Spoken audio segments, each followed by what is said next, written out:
Hey, y'all, you're listening to It's Been a Minute from NPR. I'm Anna Sale. This is a public service announcement. She's back.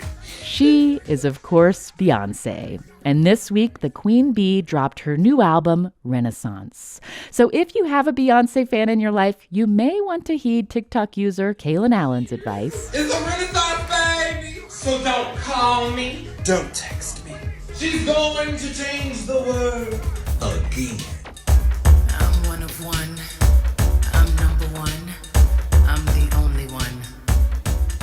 I hope you're ready to dance. If the pandemic was marked by music that made you want to cozy up in a cardigan and chill out alone, Beyoncé is declaring it's time to sweat it out with your lovers and friends. Keep him addicted. Lies on his lips. I lick it. The whole album, billed as Renaissance Act 1, is a tribute to music that makes you want to move. From house to funk to techno to ballroom.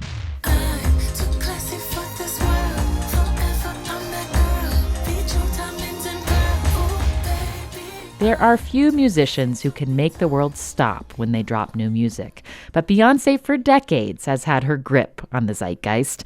This week, she's what everyone was talking about, the unexpected album leak 2 days ago, the dedication of the album to her late gay uncle, and its invitation for all of us to find some release on the dance floor. Release your mind, release your job, release the time, release your dream. To break all this down, I spoke with Joey Guerra, a music critic at the Houston Chronicle, Beyoncé's hometown, of course, and Dan Runcie, the founder of the hip-hop business site Trapital. Thanks for having me. Yeah, thank you so much. I want to just capture that first feeling you had when listening to the tracks. Dan, what did you feel? I felt a release. I felt like I could have the freedom to be able to go express myself. And I think Beyoncé was able to have an album that can make you say, finally, yes, here's a song like this that I haven't heard in a little while from someone that you respect so much. This album and these songs I know will be played for a while, and I'm here for it. Joey, for you, what was your first reaction? I think there are so many moments here that when I first listened to it, immediately just struck me. The opening track, I'm That Girl, which was co-produced by Mike Dean. I'm that girl. It's just that I'm that girl. When you listened, what did you hear? Oh my gosh. I think first and foremost for me, kind of what we heard with Break My Soul, which was sort of these references and these allusions to 90s house music, 90s ballroom culture, you know, queer people of color communities who really sort of championed this sound, this genre. That's kind of what I heard in that song when I first listened to it. I love sort of also the slow and languid kind of rhythms that she uses through a lot of this. It reminded me of the chopped and screwed sound from Houston. I'm tweaking.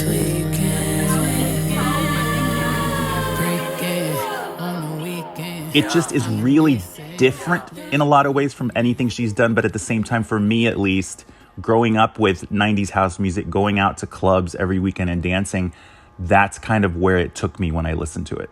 Dan, you are also a big Beyoncé fan, and you are a student of how she's responded to and shaped the music business and its commerce. Any choices you noticed listening, creative choices that you thought were interesting from a business perspective? One thing that always stuck out to me about Beyoncé is how she releases music that captures the moment that we're in. The pandemic has been going on for a while. COVID's still here. People have been locked up inside. Having music like this, in many ways, is such a shift from so much of the music I think we've heard in the streaming era. I think streaming slowed down a lot of the BPMs and the beats and the rhythms of music. So her being able to, in many ways, bounce back to have this love letter to the 90s that I think Renaissance really is, stands out in a way of clearly what era she grew up in and a lot of the music that she connected with. You mentioned there that in the streaming era, music actually slowed down. The beats got more just like we were listening to slower music. Is that so? Yeah, I think that a lot of the sound, if you think about that Travis Scott sound that really got so popular, so much of it lended itself more to on-demand playing as opposed to some of the music before streaming really blew up, where you're thinking more directly about the radio hits, or you're thinking more directly about what will work in a club. So now you have this other medium. Well, not that at-home listening wasn't necessarily there, but because so much of it is on demand, what can you cater to? And I think that we saw streaming shift to that in a way. But I think Beyoncé is likely responding in another way to be like, hey, I think my fans kind of want the opposite now. We've all been inside. We can all play the music on demand. Let's have something fun. Let's give people those rooftop vibes that they want to have and dance and let loose a little bit. Yeah, come on out into the streets and dance together. Are there particular tracks that you listened to that made you feel that vibe? Yeah, there were several of them.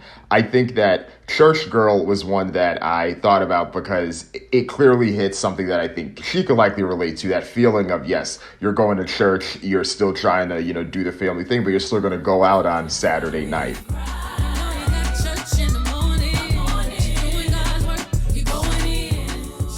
Or even her using interpolation of different songs. She had Drop It Like a Thotty in there.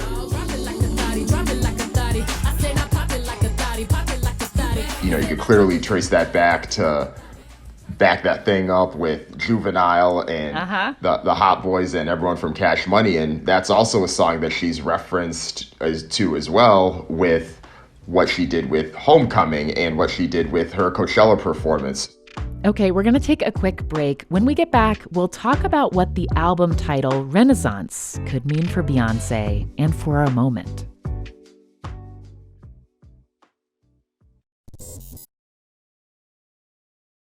The other thing I think about a lot with Beyoncé releases is this is where we often find out about her inner life. Did you learn anything new that you didn't know before you listened to these new tracks?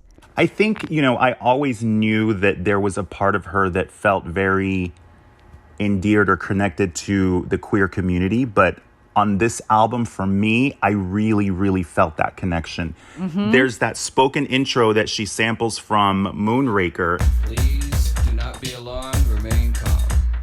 Do not attempt to leave the dance floor. And that takes me back to another song, Divas to the Dance Floor, Please, which I just remember when that song would play, the dance floor would go crazy and everybody would come to the dance floor and dance. Divas to the dance floor, please. Divas to the dance floor, please. It's just those really specific moments. I don't know that I've ever felt such specific kind of references listening to an album. You know what I mean? Mm-hmm, mm-hmm. And Dan, you mentioned this in your first answer, but I want to pull it out a little bit more. This is, of course, Beyoncé's first solo studio album since 2016 when Lemonade came out, and that masterpiece included both reflections on her marriage and about the state of America. I was kind of listening for more literal political commentary. Like I clicked on the track, I clicked on to listen to America Has a Problem, and I was like, wait, this song isn't about literally how America has a problem. It's about much different things. It's sort of layered with different things. But then you look at a song like Move, which is this expression of like, give me space. I'm with my girls and we all need space. And it's sort of this declaration, which is not new for Beyoncé, but of self-love and about centering her experience and centering the experience of people like her, which is political commentary in this very joyful way. Don't make it turn into trouble, 'cause we're coming straight out the jungle. Exactly. I think she was able to still weave it in, even if it was more of a subtle way, because even Move itself, as important as the themes are, it still is a up-tempo song that fits within this album. But I think it's probably the song that feels the most classic Beyoncé, if you will.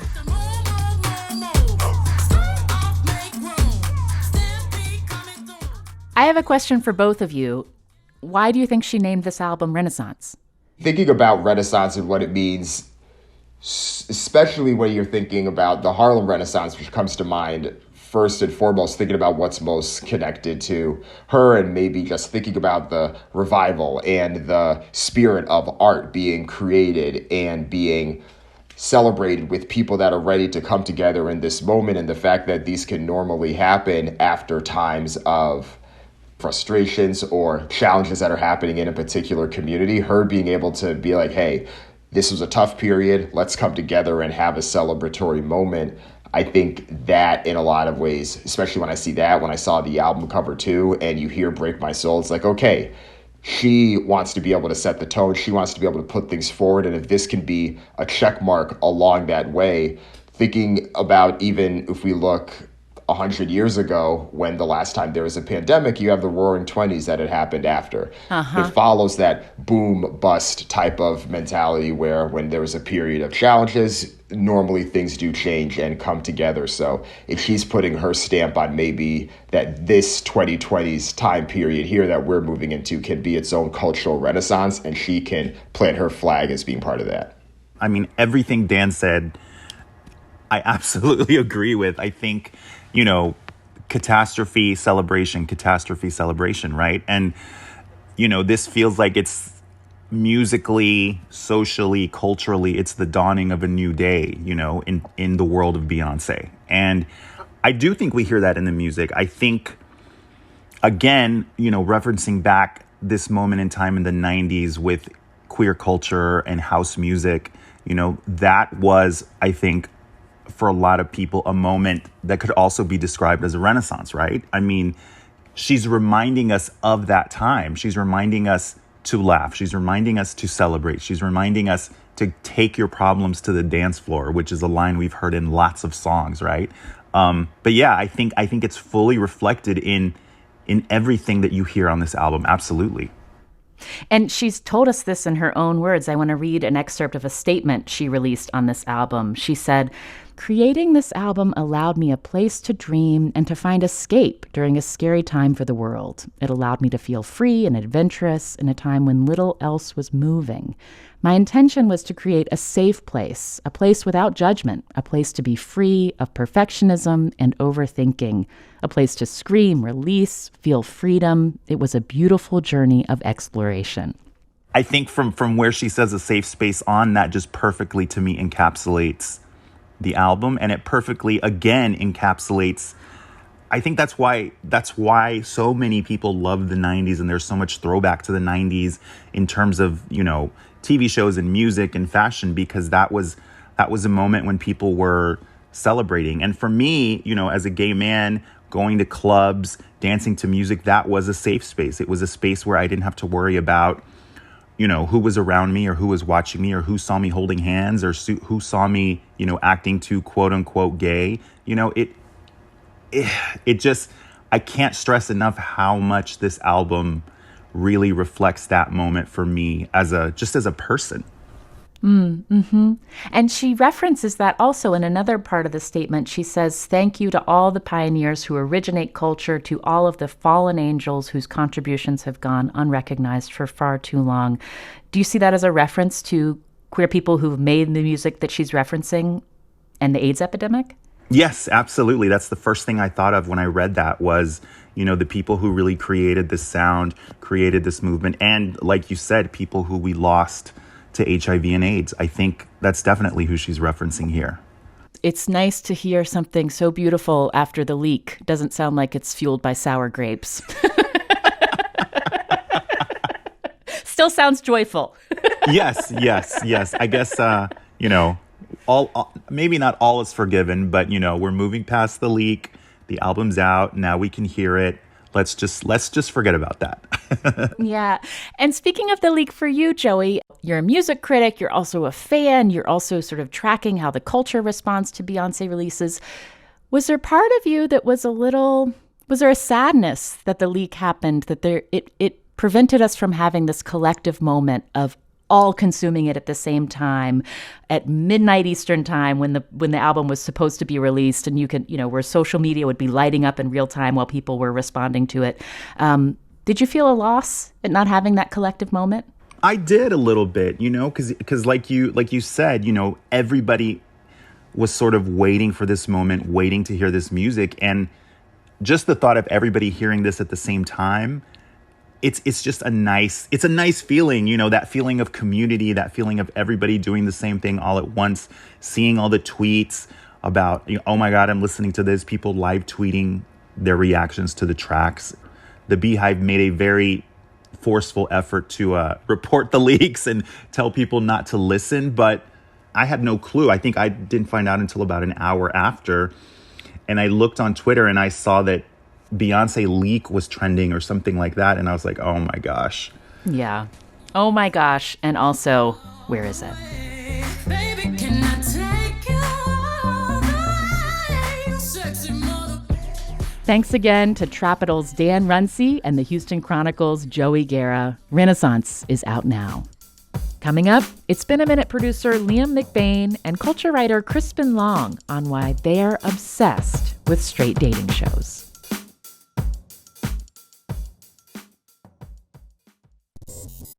This message comes from NPR sponsor Best Fiends. Why put off having fun for that so-called free time you keep hearing about? You already do enough to earn it. Best Fiends is the mobile puzzle adventure game that gives you a little fiendish fun anytime, anywhere. Customize your team of characters and find even more ways to win with year-round events. Download Best Fiends free today on the App Store or Google Play. Plus, get $5 of in-game rewards when you reach level 5. That's friends without the R. Best Fiends.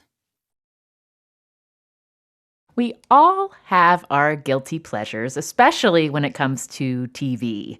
The shows we somehow stumble upon and just can't quit. One of our producers here at It's Been a Minute, he can't stop thinking about one type of show in particular. Hello, Liam. Hi, Anna. What is your can't quit TV? Okay, so you know this already because I can't, I've been talking about it nonstop, but I'm obsessed with. Tell the people. Yes, I'm obsessed with reality dating shows. That's my truth. I have an obsession with them. Okay, we welcome this information. You are safe here describing that. For you, what are your shows? Okay, well, let me tell you, these are not airing right now, but the Netflix ones like Love is Blind and The Ultimatum, there's just something about them that is intensely addictive. But right now, I've been watching the latest season of Love Island, which is great because they have new episodes out every day. They just love to feed the people. And I watch it every day. I watch my Love Island on my break today. I'm not even kidding. Whoa! Wait, every day? You don't skip a day? No, I don't skip a day. Why would I skip a day? If you were boyfriend and girlfriend, I wouldn't even try. No. We're not like boyfriend and girlfriend, no. And I just started watching, I watched the first episode of the latest entry in the Bachelor universe, The Bachelorettes, plural, that came out very recently. I'm admittedly not a usual member of the Bachelor Nation, but I'm about to be, so. This is definitely not the normal situation because we do have 2 bachelorettes. Do you think it's going to be 2 separate group dates, or are they both going to be on one? I cannot prepare. So, Liam, I dabble in reality dating shows. I've seen a few, but why do you like them so much? What makes them so compelling? Listen, I've been asking myself the same question. Because, in my day-to-day life, I have no real interest in what straight people are doing. But watching these shows, I need to know everything. I am so in their business. So I called up a fellow reality dating fan to figure out why. Well, right now, I do intend very soon to jump into the first season of Bachelorette with 2 bachelorettes that just started. I'm very fascinated with what will happen with them. I hope they kiss. So that's what I'm looking forward to right now. Yeah. That is Crispin Long. They wrote about all of this recently in an article in Astro Magazine.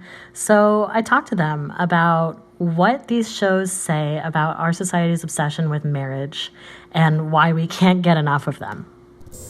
So, like me, I know you also get sucked into a lot of reality dating shows. What was your first entry into the genre? So, I first watched a full season when The Bachelorette had the first Black Bachelorette, Rachel Lindsay, who was a star. And it just felt so satisfying to watch people kind of admit how this is supposed to work and admit that they think everyone has to find marriage to be happy for the most part. And then Love is Blind really kind of hit another sweet spot for me because it's even a more exaggerated version of the kind of, bald desperation for marriage where you commit to somebody and you become engaged to them without ever having seen them before, for one thing. Yeah. And I just loved watching people kind of, talk to these people and come up with a fantasy in their mind of who they want this person to be. And then as they actually meet in person, there's inevitably kind of a clash between that fantasy and the actual person in front of them. And they're kind of, trying to persuade themselves because they're so invested, like, this has to work. I don't know. I mean, there's nothing wrong with him. It's not something I can really put my finger on, I guess. And I just found it really satisfying to watch that play out. In a somewhat perverse manner, too. I know, it's so delicious, but, not, kind of in, a gross way. Okay, I'm a gay trans guy. I have no personal interest in the project of heterosexuality, which, maybe I would loosely define here as a compulsion towards marriage and kids and the nuclear family as the only path towards an imagined belonging or happiness. And I'd even I'd argue gay marriage is somewhat tied to this project as well. I know you're not invested in all that either personally. So why watch, some of these incredibly straight shows? What makes it kind of compelling for you? Yeah, I mean, I think just kind of being in opposition to those values makes them compelling to watch. There's a kind of schadenfreude of I've disinvested from, an attachment to marriage and the nuclear family. And see, it's playing out badly for these people. But also for me personally, I'm someone who came out pretty late in life. I, spent basically until I was about 30 years old doing these sort of, heterosexual relationships, and then sort of blew up my life and decided to live by an entirely different set of values and not prioritize romantic relationships in the same way and not have marriage be the end goal for me in order to enter adulthood. And it's, it's satisfying to go back and watch the ways that can go awry with other people, and the ways that people feel this very real pressure that I once felt. But also, I have this kind of ridiculous sense of superiority because I'm oh, you can't fool me. I've now escaped heterosexuality. Yeah, I mean, it's these people who I might be if I didn't transition, hats off to people who are happily married. I have no beef with them. Oh yeah, people hope you're having married. a good time.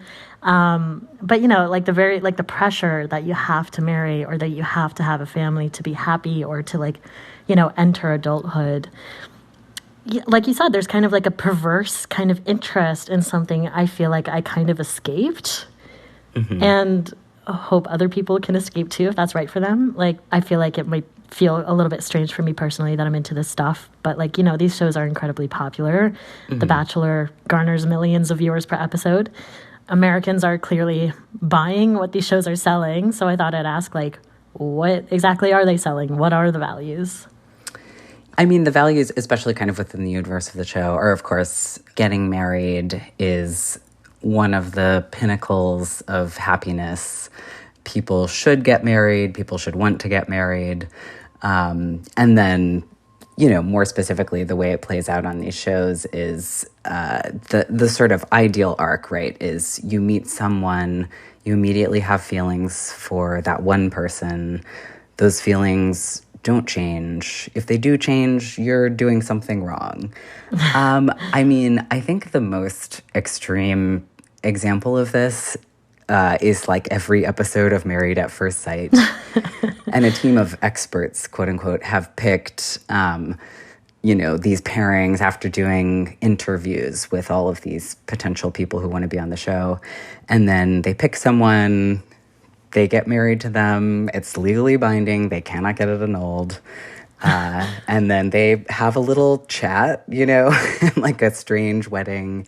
But what happens on that show is the experts, they really coach them toward, you have already committed to this marriage. So it is your responsibility to do the work that needs to be done in order to preserve the marriage. What are you expecting from your relationship? And what do you want from him? I want him to be happy. Why is that a request? Tell me more about that. Because if he's not happy, it kind of affects me because I live with you. You're my partner. But they're sort of treated like if they can't become attracted to this person that they may not be attracted to, then that's kind of a moral failing on their part and they haven't tried hard enough. Right. And like, what do you feel when you see someone failing to connect with the person they're with, or you know, like trying again and again to find that with someone and just not getting there? Like, you know, that desperation there. Like, I feel so much empathy. Do you? I do, yeah. I feel their disappointment and just, I don't know, all of the pressure that they're under from other people that they've imposed on themselves. And I think, too, you know, from my perspective, a lot of it feels so unnecessary to me. Like, I wish they had more of an analysis or just someone would tell them, like, it's okay, you don't have to get married.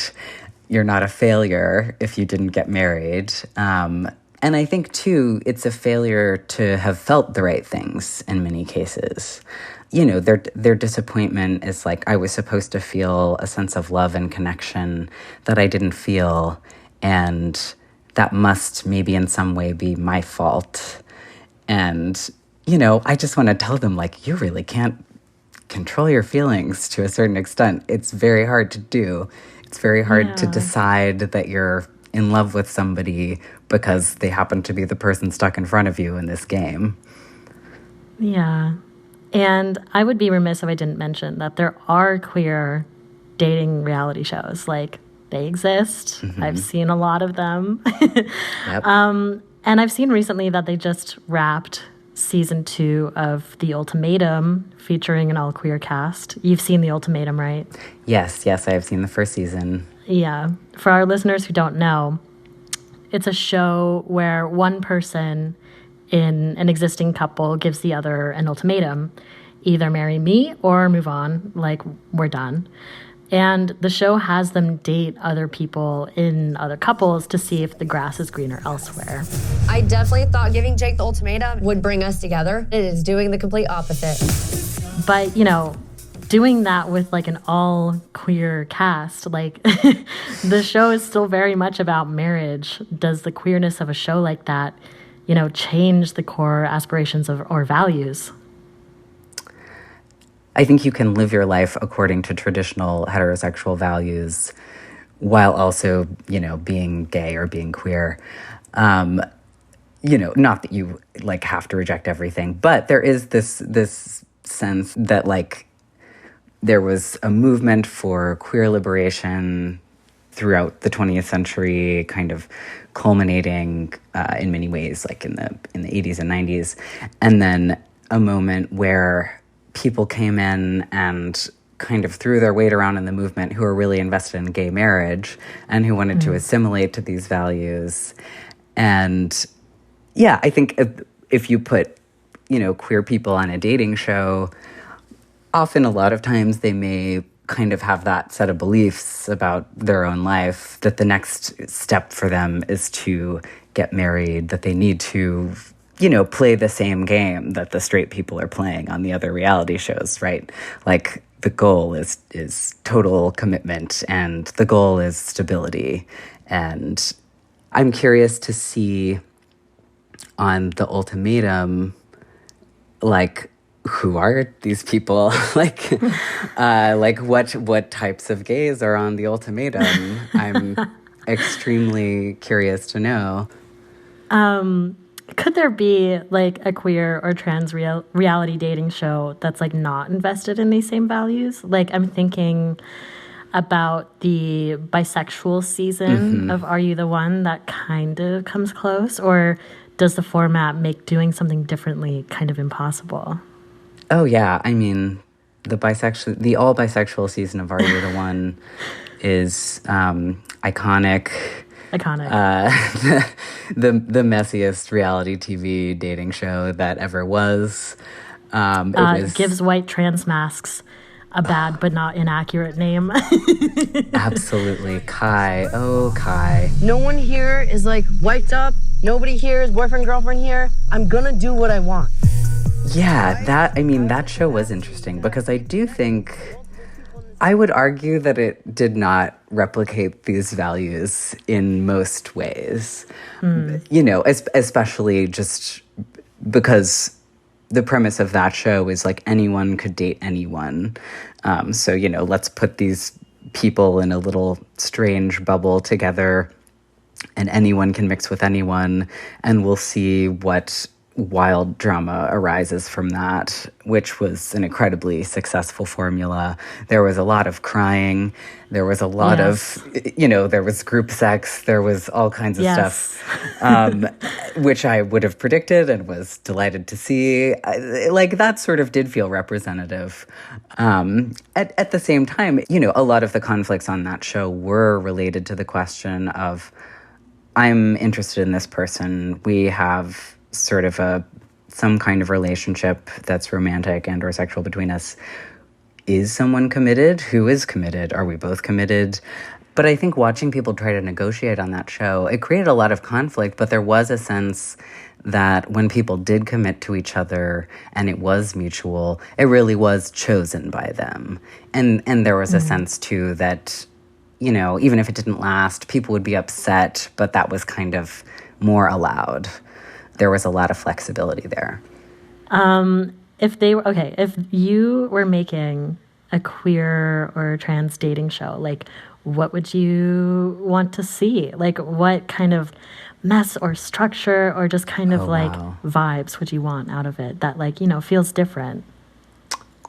Wow, I've never thought about this before. What about all bisexual Love Island? That would be good. Like, what if it was like all bisexual T for T and like you win if you can convince someone to get a T for T tattoo? Oh my God, I love it.